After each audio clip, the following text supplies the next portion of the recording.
Well, guys, I hope you're doing very well today. So, this week I'm doing a master study. It's a painting of a John Singer Sargent that I'm going to recreate. So, lately I've been feeling this need for a change. I suppose I started to feel like that my drawings weren't now like interesting enough, like something was missing. It was getting kind of frustrating, so I decided to shake things up a little bit and explore new things and learn new things just to see if I could approach my original work from a different perspective. And I've also been taking some classes on sculpture, watching lots of YouTube videos, mostly focusing on values and shadows. As you know, my usual approach to painting is more stylized. I don't really play around with shadows that much, so I just wanted to really study that and understand it properly. That's why I decided to do a few master study to see how I could use these concepts, to figure out how I would approach a painting like this. So for this one, I picked Sargent.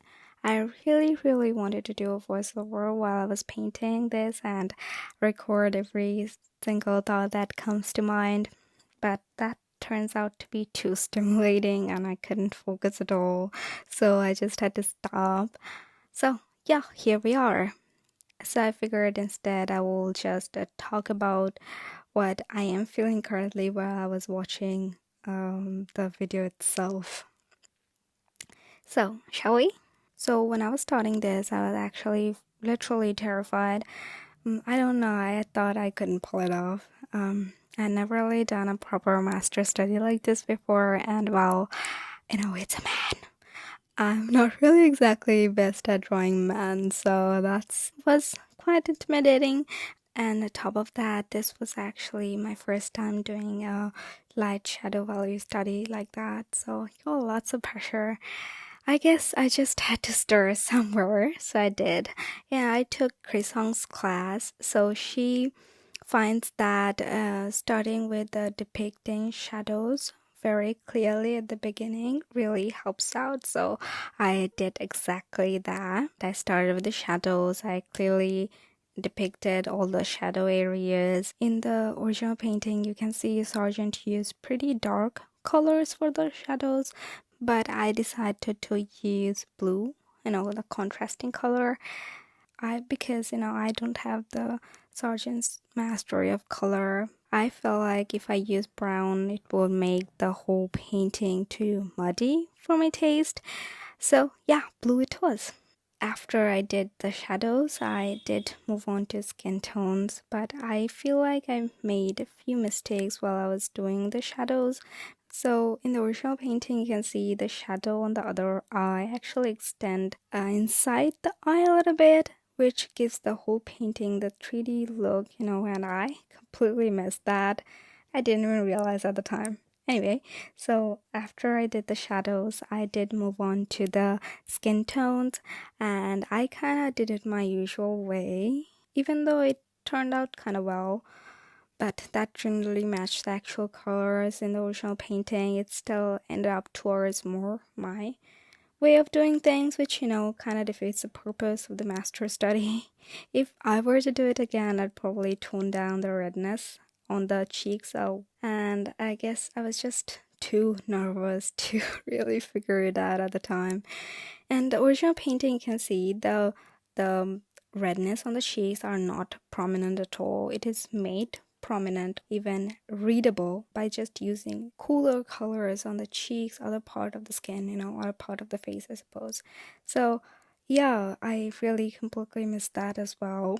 You can see in the original painting in the forehead and the chin area there is lots of greens in those areas, but since I started with the blue shadows, I wasn't really sure how to incorporate the greens. I thought it would look kind of awkward, so I just kind of stuck with the blue as well. I think the making a color prominent on your skin, even noticeable on your skin by just cooling down the other part or other part of the drawing is something I really have to keep in mind. Is something I feel like one of the major points of this drawing. is something I really need to learn as well. Anyway, another mistake I see on the redness on the corner of the eye, which I couldn't quite, capture, I suppose. I'm talking about the tear duct area.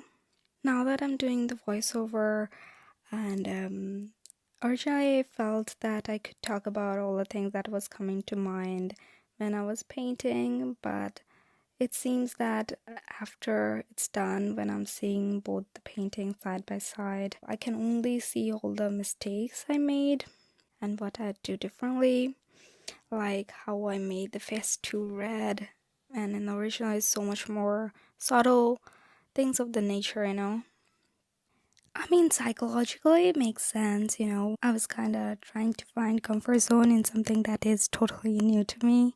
And honestly, I really had fun painting this, apart from at the beginning. And yeah, have you ever seen a guy with the lips that pink? I haven't, but Sargent did it, so I kind of followed.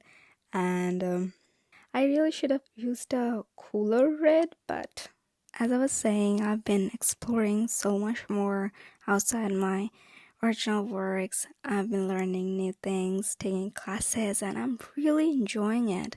It feels like I'm finally breaking past something, and I'm really conquering something. Looking back, past few years, I wasn't really having fun with my art. Even though I wasn't satisfied with my art, I also wasn't ready to step out of it.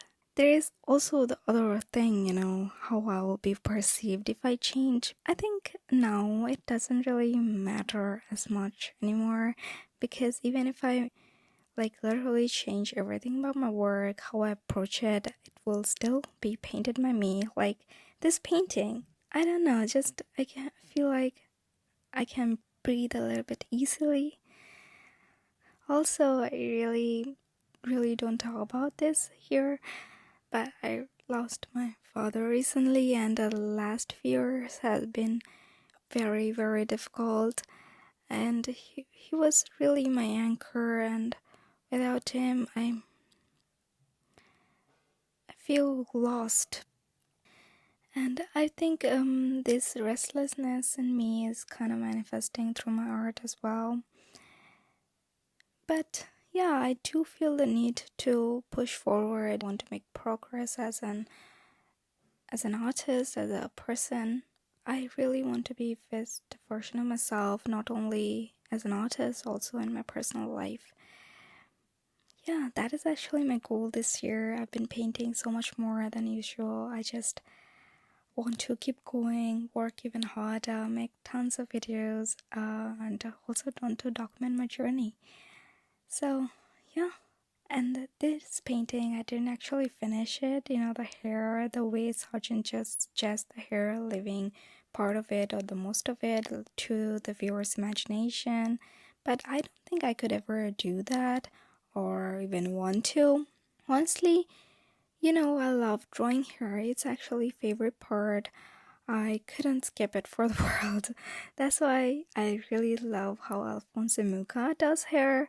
It really appeals to me personally, and I really want to incorporate that in my art, so I skipped the hair here.